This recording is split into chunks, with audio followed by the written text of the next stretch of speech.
Have you ever had a decorative stitch just not turn out the way it was supposed to? It's like unbalanced. It would stitch but not connect where it was supposed to. There's a lot of variables that go into the feeding of the Husqvarna Viking Designer EPIC 2 sewing machine. But one thing that they did give us is the option to balance out a stitch because fabric is that variable. So if you're working on fleece, you kind of feel like it's a little spongy and it might not be allowing the feeding forward and back to allow that decorative stitch to really connect correctly.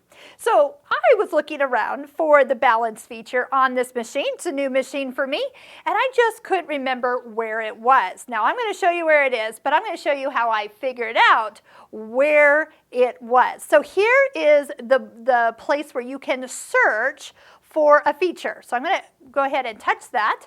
And I went ahead and went to the A to Z options, touched B, and found balance right at the top of the list.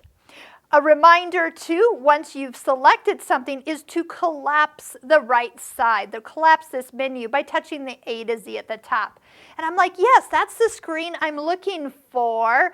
Oh, that's the new look of the function button. And that is pictured right down here, right at my fingertips, right under my nose. So I'm going to go ahead and close down the built-in manual that allowed me to look up a topic.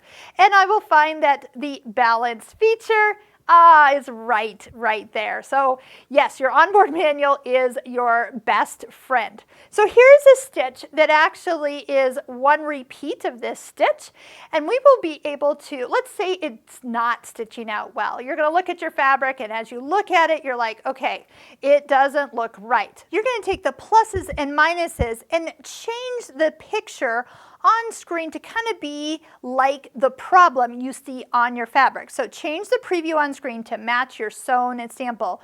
Once you do that and then touch the green check mark, the machine is going to offset the stitch just enough to correct it on your fabric. Isn't that brilliant? So if you've got weird fabrics, you got corduroy, you've got some uneven fabrics you're stitching over, this is the answer to getting those stitches to come out perfect.